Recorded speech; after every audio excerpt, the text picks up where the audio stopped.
Tribuners, kurang greget nih kalau nggak sapa kayak gini nih. Harus pakai ini ya, biar Abdul asik, biar berasa nuansanya di sini. Halo Tribuners, senang sekali Ajeng bisa kembali menyapa tentunya kita di Tribun Bahas Story edisi hari ini tentunya di 5 Agustus 2021. Senang sekali kita bakal membahas terkait dengan tema yang sangat menyenangkan tentunya, yang tentunya di Jalan Jenderal Sudirman, Batu Merah, Kota Ambon saat ini sudah hadir bersama Ajeng, narasumber kami yang barusan meluncurkan buku pertama ya. Iya, setelah melalang buana dengan hobi yang kemudian menjadi sesuatu yang sangat dicintainya hingga saat ini, yaitu ada pendongeng nasional kita. Ada Kak Eklin Amtor de Prates dan juga rekannya yang ada di samping. Perkenalkan diri. Kak Dodi. Kita kan pernah jumpa kakak. Katanya pernah jumpa kan kakak? Iya, betul sekali Tribuners. Jadi di Tribun Bahas Story untuk edisi beberapa bulan kemarin juga kita sudah pernah mengundang Kak Eklin dan juga Dodi, juga kakek ya. Iya. Di sini kita membahas waktu itu terkait dengan tema kita, yakni dongeng damai dari Maluku. Namun kali ini kita agak beranjak nih. Ini udah naik level nih pembahasan kita. Bakal membahas terkait dengan bagaimana sih bisa membentuk karakter anak melalui dongeng yang dibacakan, yaitu kisah-kisah damai seperti itu ya. Oke, nah for your information Tribuners, di tanggal 31 kemarin Kak Eklin ini baru saja launching buku pertamanya yang ya, kita kalau bisa telusuri di dalam tuh banyak banget hal-hal yang bisa dipetik, terutama untuk pecinta dongeng. Dan juga kita akan menggali dalam buku ini seperti apa sih perjuangan Eklin untuk bisa membuat buku ini, kemudian siapa saja yang terlibat di dalam sana, dan isinya apa gitu. Kita penasaran. Tadi saya sempat intip-intip, tapi belum tuntas ya. Namun Kak Eklin, sebelum kita melaju nih ya di pembahasan terkait dengan buku, peluncuran bukunya, pertama-tama selamat dulu. Congratulations. Terima kasih Kak Ajeng. Aku mau sapa dulu. Kakak Boleh. Ajeng, selamat apa Kak? Selamat sore. Selamat sore Kakak Ajeng dan selamat sore Tribuners. Selamat sore, Dodi. Kakak Ajeng sehat? Alhamdulillah, sehat. Dodi gimana sama Kak Eklinnya? Sehat juga. Sehat ya? Sehat juga, iya. Harus, karena kalau kita mau ketemu sama dede-dede cute gitu kan ya, apalagi ingin memberikan kisah dan cerita yang manis kepada dede-dede cute, harusnya kita dalam keadaan yang fit seperti itu ya. Iya, Kalaupun sakit jangan lupa minum obat ya. Dan istirahat yang cukup. Pokoknya sekarang mah istirahat yang cukup, makan yang sehat, kemudian olahraga rutin juga itu bisa membantu biar imun kita kuat. Iya. Semoga Apalagi kita dengan semua corona terlindungi ya Kak. Amin. Nah, sebelum kita melaju lagi nih di pembahasan terkait dengan bukunya, Kak Eklin mungkin bisa cerita dulu terkait perjalanan mendongengnya. Ini kan diawali di tahun 2018. Boleh diceritakan seperti apa kisah awal kamu kemudian fall into itu mendongeng? Seperti yang pernah saya bilang juga waktu pertemuan sebelumnya di Tribuners, bahwa perjalanan saya memulai mendongeng itu tepat 1 Januari 2018. Saya bersama Dodi ke pedalaman agama suku di Pulau Seram, Nuaulu waktu itu. Tapi sayangnya kami ditolak karena pikirnya bahwa kami hendak melakukan proses kristenisasi. I see. Setelah itu besoknya saya pindah di pedalaman agama suku yang lain. Nah, puji Tuhan kami diterima di situ. Kami mendongeng di situ, bahkan kami mendongeng di tempat mereka biasanya melakukan upacara adat atau upacara keagamaan. 2 hari berikutnya saya pindah di Saleman dan Horale. Anak-anak dari Saleman saya bawa ke Horale, kemudian anak-anak dari Horale saya bawa ke Saleman. Anak-anak Kristen dan Muslim mereka bersatu ketika konflik dan bertahun-tahun lamanya mereka berpisah, sudah tidak saling mengenal lagi, tapi lewat dongeng mereka bisa berpelukan, bisa tertawa. Iya Dodi? Ada yang bilang kakak supaya nanti balik lagi. Oh iya, ada yang bilang kakak nanti balik lagi ya. Oh, jadi Gitu. itu sudah bisa menunjukkan bahwa betapa cintanya anak-anak di sana dengan dongeng yang dibawakan oleh Dodi dan juga Kak Eklin nih ya. Kalau respon daripada lingkungan saat itu seperti apa? Kalau di lokasi pertama kan ditolak seperti itu ya, Iya, tapi setelah melihat bagaimana kamu berbaur dengan anak-anak dan menceritakan kisah-kisah yang mungkin bisa membentuk karakter mereka saat itu. kalau untuk tanya langsung respon bagaimana pendapat orang-orang di situ, saya memang tidak bertanya, tetapi memang ketika dongeng di saat itu banyak orang tua juga yang melihat dan menyaksikan bersama-sama, tetapi dengan ekspresi mereka ketika mereka ikut tertawa dengan anak-anak ataupun Hmm. mereka ikut mendengar cerita dan Mhm. masuk di dalam cerita itu, Mhm. saya rasa mereka juga menerima dongeng itu dengan baik dan juga turut berbahagia bersama anak-anak. Nah, setelah dari Saliman dan Horale itu saya balik ke Ambon. Nah, mulai dari situlah saya diterima mendongeng di masjid, di gereja, dan di tempat-tempat ibadah lainnya sampai saat ini. Oke. Saya dengan kekuatan media sosial itu dipromosikan sehingga ada semisal ada polisi atau ada tentara yang panggil, mereka memfasilitasi tempat ibadah itu dan saya bersama Dodi langsung mendongeng bagi anak-anak di tempat ibadah tersebut. Mereka juga mengumpulkan anak-anak muslim dan Kristen, misalnya di masjid saya mendongeng bagi anak-anak di situ, di gereja saya mendongeng bagi anak-anak di situ, dan Oke. sampai saat ini. Hingga saat ini ya. Ya, Oke, Kak Eklin, kalau kita mau melihat kan ya banyak apalagi di era sekarang ini untuk mendongeng sendiri tuh kayak udah terkikis zaman gitu. betul Kak. Bahkan di saat kita di usia eh, awal remaja pun kalau mau melihat ke belakang itu udah jarang orang-orang udah Betul, membacakan dongeng betul. untuk usia dini seperti itu.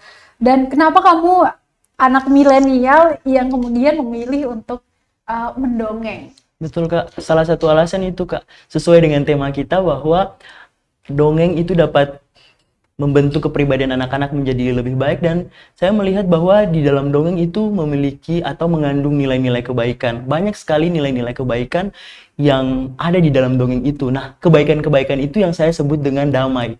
Memang tidak semua nilainya harus berkaitan dengan damai, tetapi ketika anak-anak itu mampu untuk menghidupkan nilai-nilai kebaikan itu, entah tanggung jawab, cinta kasih, atau toleransi, itulah kedamaian bagi saya.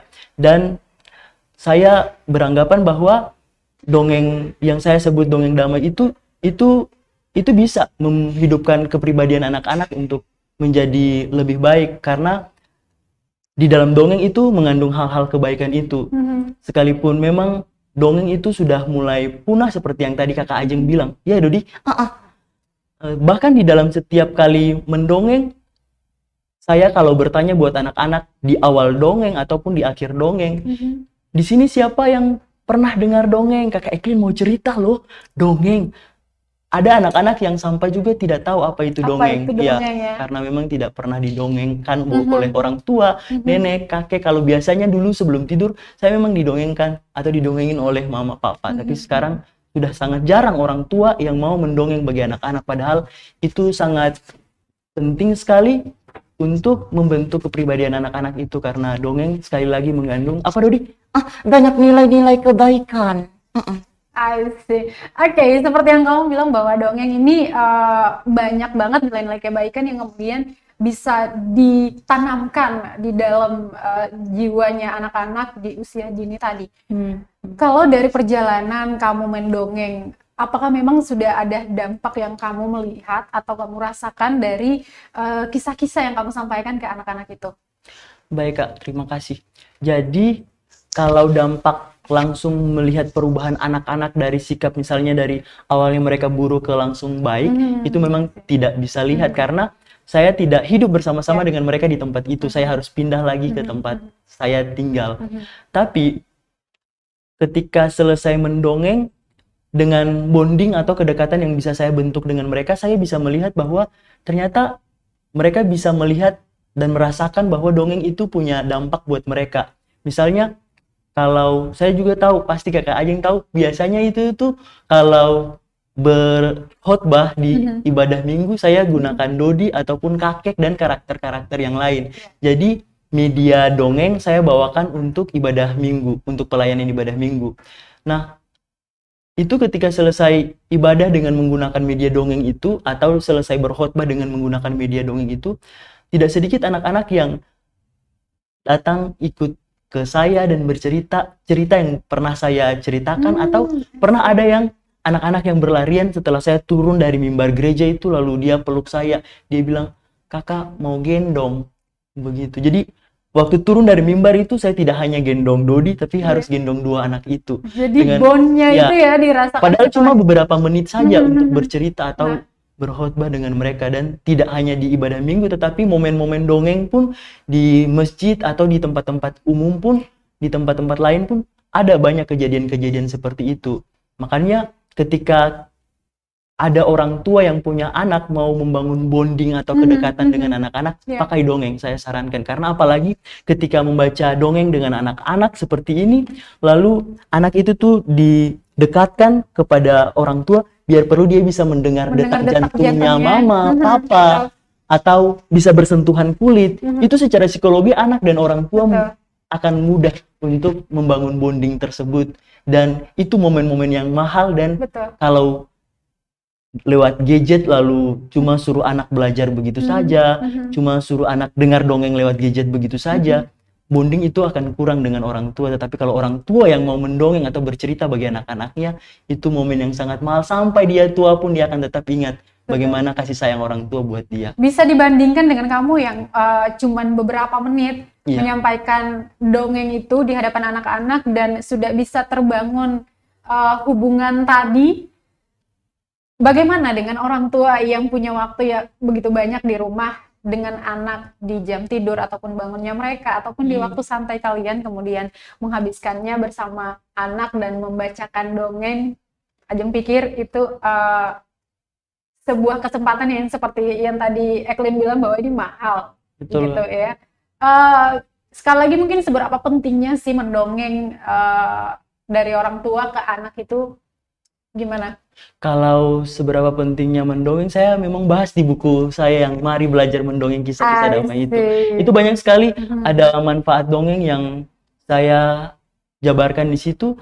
Misalnya kayak tadi untuk membangun kedekatan atau bonding dengan orang tua, tapi juga ada manfaat-manfaat lainnya. Misalnya memperbanyak kosakata pada anak. Ya. Karena kalau mendongeng, kosakata baru itu didengar oleh anak-anak, dan setiap hari kalau dongeng baru, anak akan semakin banyak, semakin kaya. Dia akan kaya. Betul. Itu bisa mempengaruhi di kemampuan berkomunikasinya. Betul, ya? Kak.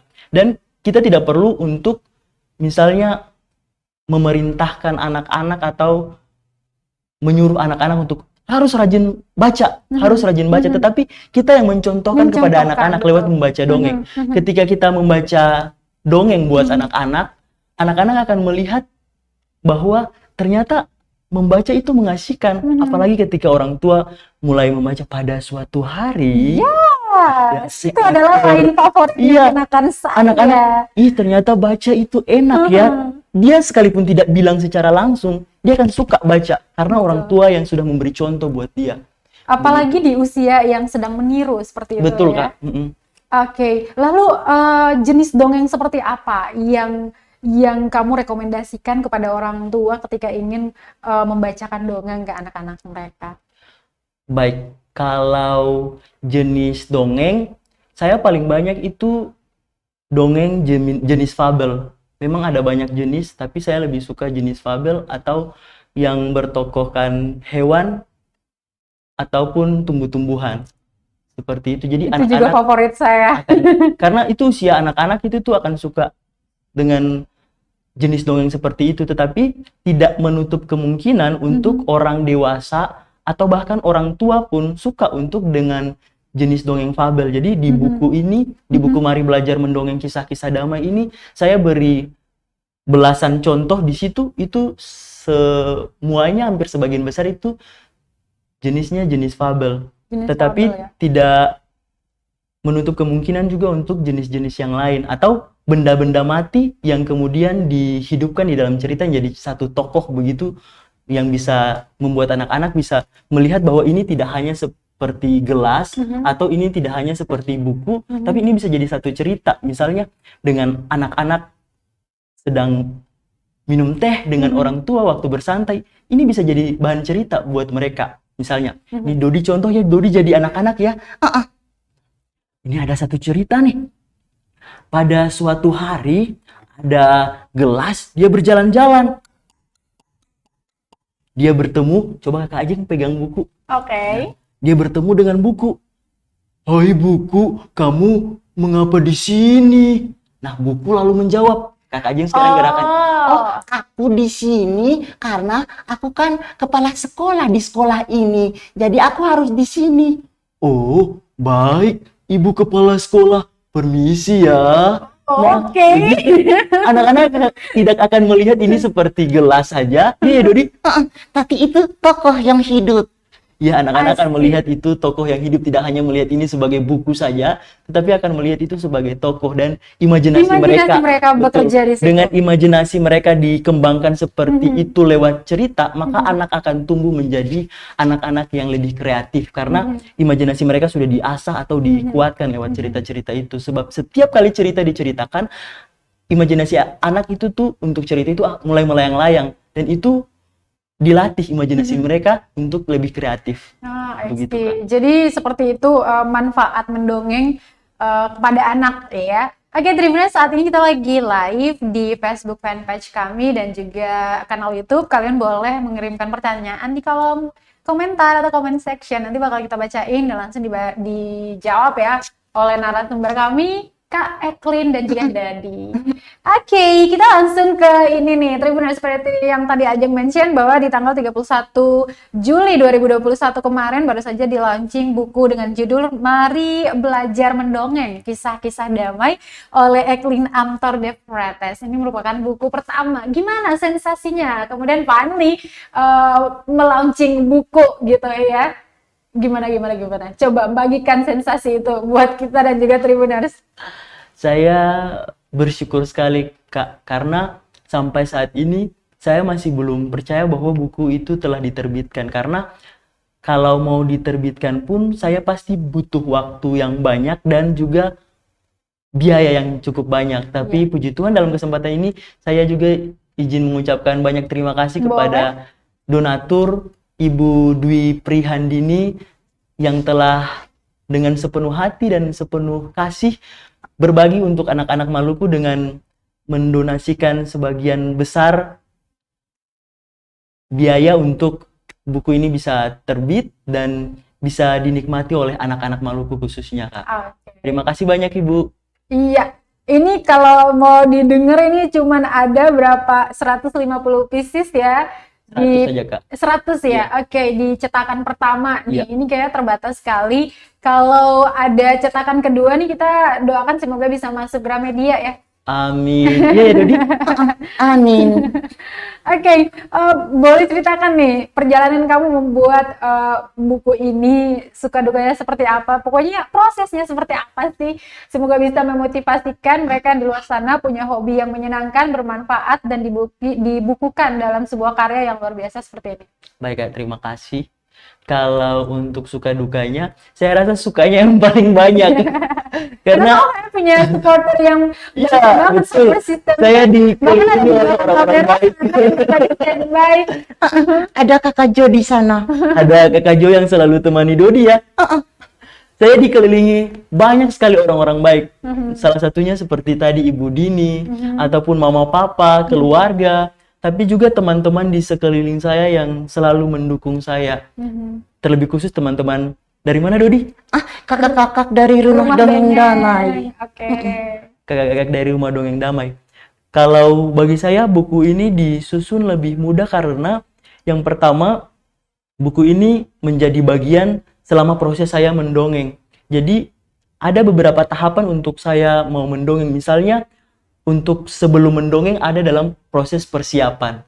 Nah, dalam proses persiapan itu ada dalam tahapan juga menulis cerita atau untuk mendalami cerita. Nah, untuk menulis cerita itu saya mulai kumpul cerita itu dan nantinya dibukukan seperti itu. Setelah mendongeng pun saya ada dalam tahapan evaluasi. Saya tidak hanya bertanya kepada anak-anak bahwa belajar apa ya dari cerita tadi. Tidak seperti itu saja, tapi saya juga mulai introspeksi diri, apa yang sudah bagus, apa yang masih kurang, atau apa yang harus dibuat lebih bagus lagi. Nah, dari evaluasi-evaluasi itu, saya pun menemukan titik-titik bahwa, oh, sepertinya untuk mengubah suara itu tekniknya seperti ini. Karena saya secara otodidak belajar ventriloquist atau seni berbicara tanpa menggerakkan bibir. Iya ya Dodi? Atau juga mendongeng, saya belajar secara otodidak. Itu hanya lewat YouTube saja, dan saya memberanikan diri untuk mendongeng dan juga ventriloquist. Nah, saya menemukan teknik-teknik itu ketika langsung terjun di lapangan. Oh, begini caranya untuk menguasai cerita, begini caranya untuk mengubah-ubah suara. Itu mulai saya ketik, dan akhirnya dibukukan seperti itu, Kak. Dari kumpulan-kumpulan evaluasi maupun persiapan-persiapan saya selama ini. Nah, itu yang orang sering bilang bahwa focus on yourself, your ability, your skills, dan kemudian jadinya kayak gini ya, prosesnya ada yang memakan waktu panjang, ada juga yang dalam waktu sesingkat-singkatnya, tapi karena fokus untuk mengerjakan hal itu lah jadinya lebih bagus seperti itu ya. Oke, dari pembuatan buku ini ada siapa aja sih yang kemudian terlibat di belakang layar, ataupun mereka yang memang boleh kamu mention? Betul. Awalnya buku ini bisa ada juga karena ide dari saya cerita-cerita, ngobrol-ngobrol sama Abang Embong, editor, Abang Sairin Salampesi, bersama Om dengan Embong ya. istri Abang Embong, si Ivon. Jadi Abang Embong ajak untuk waktu itu makan di KFC. Di mana ya waktu itu? Saya lupa, pokoknya tapi waktu itu di KFC, dan Abang Embong sarankan supaya kalau boleh bikin tulisan kayak gitu. Nah, itu saya ikuti. Saya mulai seperti tadi prosesnya itu, saya mulai menulis seperti itu. Nah, akhirnya saya juga bertemu dengan teman-teman yang selalu mendukung saya, teman-teman dari Rumah Dongeng Damai. Lalu dalam proses penerbitan memang ada mengalami kendala karena pertama biaya. Ketika tulisan sudah selesai, saya tidak tahu pembiayaannya nanti bagaimana, ataupun yang nanti editornya itu siapa, begitu. Tapi itu ketika saya kembali mengingat Abang Embong yang pernah memberi ide itu, saya lalu bilang ke Abang Embong, lalu Abang Embong bilang, coba Eklin, nanti Abang bantu bicara ya dengan Ibu Dwi Prihandini. Dan puji Tuhan Ibu Dwi Prihandini dengan terbuka mau langsung untuk membiayai penerbitan buku ini. Lalu Abang Embong juga mau untuk menjadi editornya. Dan Abang Embong yang edit, kemudian diterbitkan oleh Clary Clevey Institute yang dibiayai oleh Ibu Dwi Prihandini. Cool.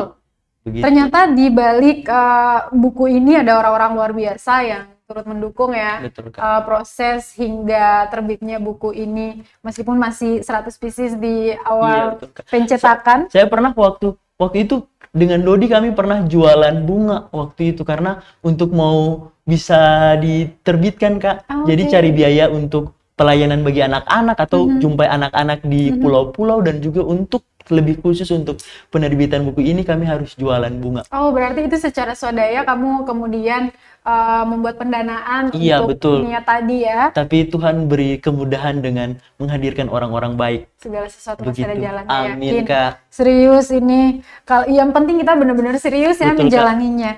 Oke, di dalam buku ini seperti yang bisa kita lihat ya, ada di yang mengawali lembaran ini ada Pak betul. Pendeta Bapak Pendeta Elifas Tomix Mas Paitela. Beliau memberi pengantar di buku itu. Di buku Terima ini. kasih banyak Bapak Ketua Sinode. Itu salah satu narasumber kami yang pernah di special interview Asik. Tribunal.com. Pak Pendeta, sekali lagi boleh masih kami undang ya untuk kembali ke sini lagi. Mungkin sesekali kita bakal bahas terkait dengan ini ya, dongeng di Maluku membawa tema-tema damai seperti itu ya. Selain Bapak Eli mungkin ada Kakak Alan juga, Kakak Alan Tahir. Dia yang mendesain cover buku ini, di bagian depan itu Kakak Alan. anak Maluku yang juga suka untuk melukis. Oke, ini untuk ilustrasi cover depan, cover belakangnya ada freepik.com. Ya, Oke. Ya, kalau kita mau melihat dari daftar isi nih, boleh dijelasin dulu apa poin-poin apa saja yang kemudian diangkat selain daripada contoh dongeng damai itu sendiri dalam buku jadi ini. ada pemahaman dasar itu terkait dongeng itu apa, seperti itu, jenis-jenis dongeng dan sebagainya. Tapi di bagian pertama itu lebih banyak untuk mengulik tentang teknik mendongeng yang selama ini saya gunakan. Lalu berikutnya di bagian kedua itu ada bagaimana ketika kita harus menulis atau membuat dongeng, membuat cerita untuk dibawakan bagi anak-anak. Karena di buku ini pun saya jelaskan bahwa tantangan orang tua untuk mau bercerita bagi anak-anak atau orang dewasa mau bercerita bagi anak-anak itu kurang karena mereka beralasan bahwa mereka susah untuk bikin cerita. Jadi saya beri beberapa teknik atau beberapa tips sederhana untuk membuat cerita juga, lalu diakhiri dengan kumpulan-kumpulan dongeng damai yang selama ini saya bawakan dan juga saya tulis. Oke, Seperti kenapa menjadi penting kamu menaruhkan cara mendongeng yang baik, teknik yang kamu pelajari selama ini? Kalau orang bilang kan dapur itu kan ya, tapi kamu dengan senantiasa mau membagikan ilmu itu di dalam buku ini. Karena pertama yang kita dengar ketika mendengar mendongeng kisah-kisah damai ini yang ada, oh ya mungkin ada full contoh dongeng di situ, tapi ternyata buku ini kaya begitu, bukan cuma contoh dongeng, tapi juga ada teknik mendongeng dan bahkan di sini saya melihat ada ilustrasi untuk apa ya, ada tone begitu di dalam salah satu contoh dongengnya. Itu gimana? Jadi kalau bagi saya sih Kak, saya sengaja untuk mencatat semuanya itu dan membukukannya supaya itu tidak hanya mati kepada saya sendiri. Seperti yang tadi Kakak Ajeng bilang juga bahwa dongeng di Maluku khususnya itu sudah mulai punah, sudah mulai mati. Itu salah satu cara, semoga saya berharap juga supaya dongeng itu kembali dihidupkan. Jadi orang tua atau orang dewasa siapapun yang mau belajar dongeng bisa. Saya tidak perlu turun langsung di tempat ini, tetapi dengan membaca saja kehadiran saya bisa ada lewat buku itu dan bisa berbagi dengan mereka supaya banyak orang-orang yang terlibat untuk sama-sama menghidupkan kebaikan-kebaikan atau nilai-nilai yang baik dalam diri anak-anak itu lewat dongeng. Amal jariahnya mengalir. Iya, begitu.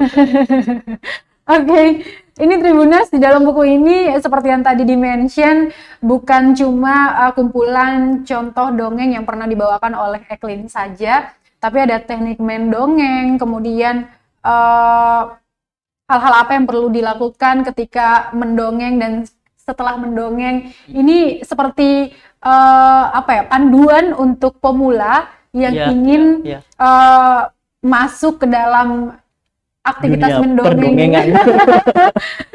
dan ini juga sebenarnya bagus banget buat orang tua mau belajar untuk mendongeng kepada anak-anak mereka tanpa harus memutar melalui gadget. Betul, ataupun ini ya.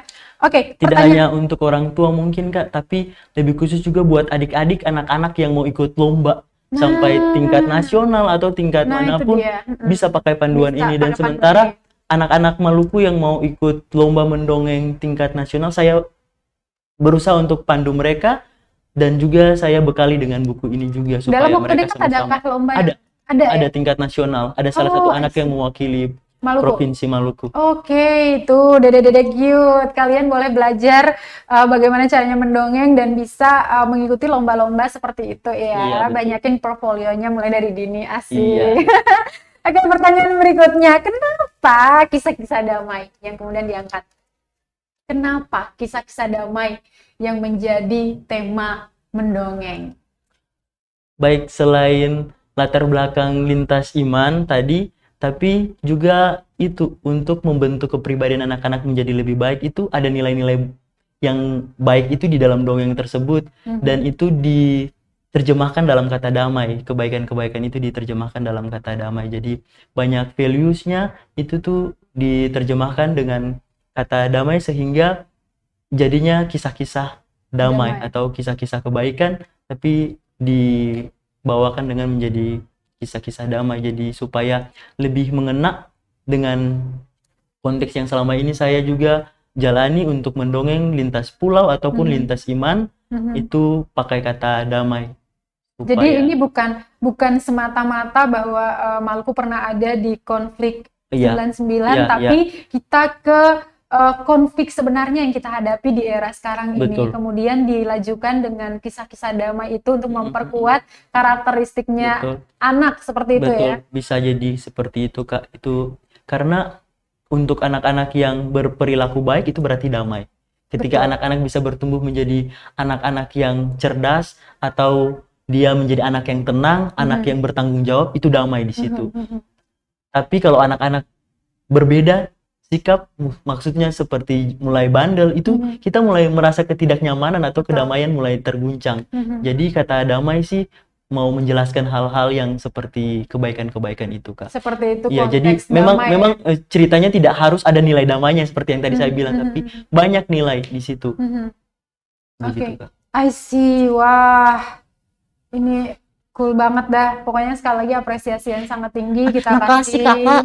buat Kak Eklin dan juga Dodi yang setia nemenin Kak Eklin ya. Kasih Kakak. Oke, lalu bagaimana dengan rencana kamu selanjutnya nih? Apakah hanya dengan merilis buku pertama kemudian, ataukah memang ada rencana-rencana yang pengen kamu gapai di waktu mendatang?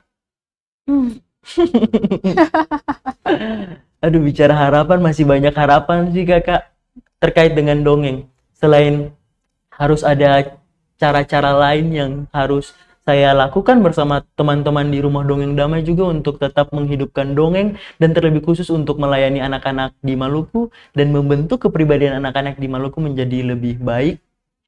Itu selain lewat dongeng, tapi kami harus juga punya strategi-strategi atau punya program-program yang lain Kakak. Jadi sementara ini saya sudah bersama-sama dengan teman-teman dari Rumah Dongeng Damai, kami telah membentuk tim di dalamnya, dan di situ kami punya banyak program yang nanti akan kami lakukan khususnya untuk menghidupkan dongeng di Maluku ataupun untuk melayani anak-anak Maluku, entah itu di Kota Ambon ataupun di Kepulauan ya? Iya, di daerah-daerah lainnya.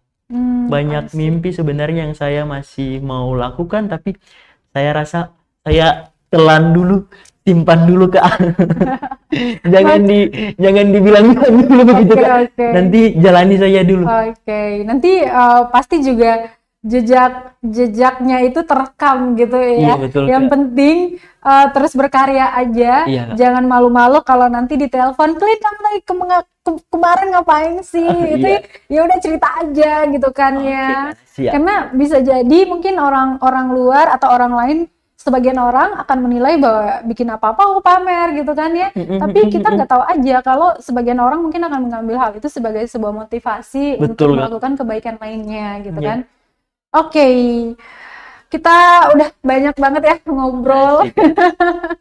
di Tribun Bastory untuk edisi kali ini. Sesuai tema kita yaitu memperkuat karakter anak melalui dongeng kisah-kisah damai yang bisa kita lihat di dalam buku yang baru saja di-launching oleh Eklin De Frates 31 Agustus 2021 lalu. Ini bukunya udah bisa didapatkan ya. Iya, betul, Semoga Kak. cetakannya bisa lebih banyak lagi. Amin. Dan bisa tujuan yang tadi tuh menghidupkan dongeng di Provinsi Maluku dan juga bisa membentuk karakteristik anak sejak dini melalui mendongeng itu bisa tercapai. Saya sendiri pribadi sangat menyukai dongeng.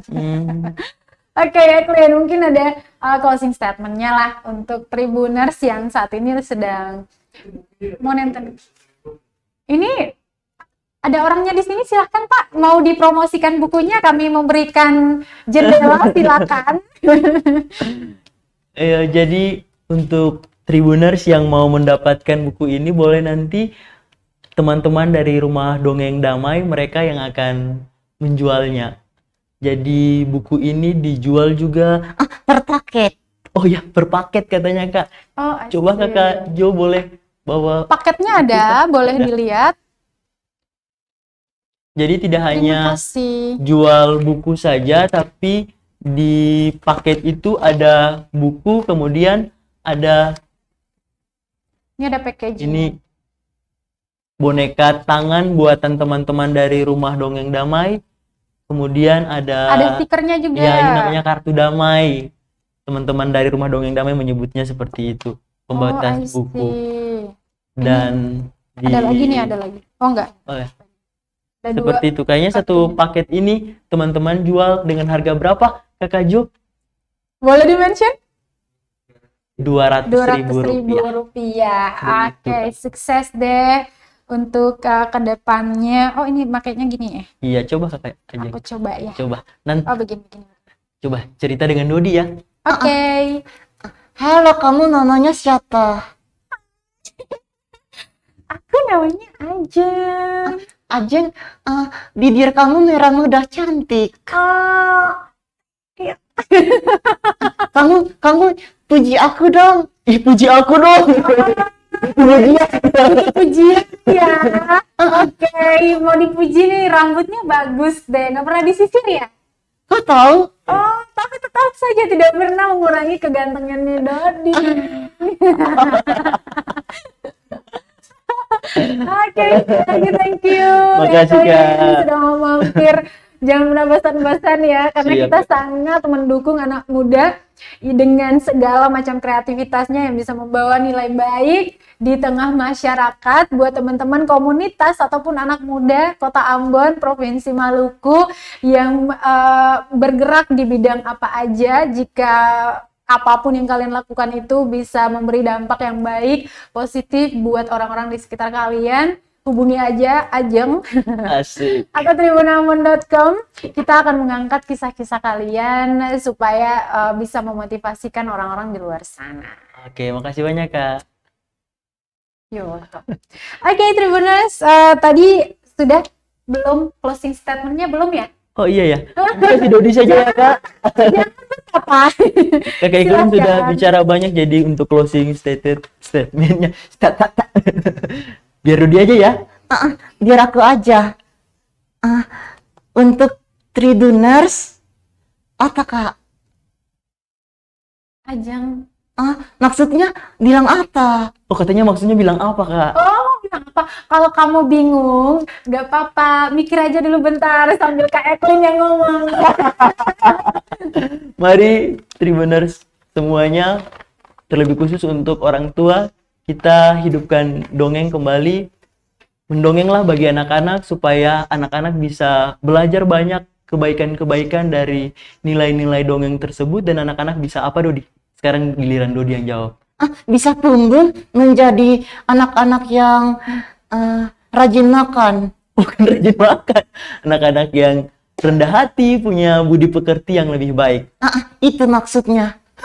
Dodi mah. Oke, ya, thank you sekali lagi. Iya, Kak. Sukses untuk kedepannya. Penjualan bukunya juga semoga laris manis. Amin. Dan bisa memotivasikan kalian dan juga teman-teman di rumah dongeng ya. Buat teman-teman di rumah dongeng, tunggu ya jadwal berikutnya. Saya bakal undang ke sini. Asik. Oke, terima kasih sekali lagi Tribuners yang sudah memantau kami di layar monitornya, di Facebook fanpage Tribun Ambon dan juga kanal YouTube kami. Kita akan jumpa lagi dengan narasumber yang kece-kece lainnya dengan tema yang tentunya luar biasa juga. Saya Ajeng Atalia dan Eklin Devretes, kami pamit, sampai jumpa. Amato! Terima kasih sudah nonton. Jangan lupa like, subscribe, dan share ya.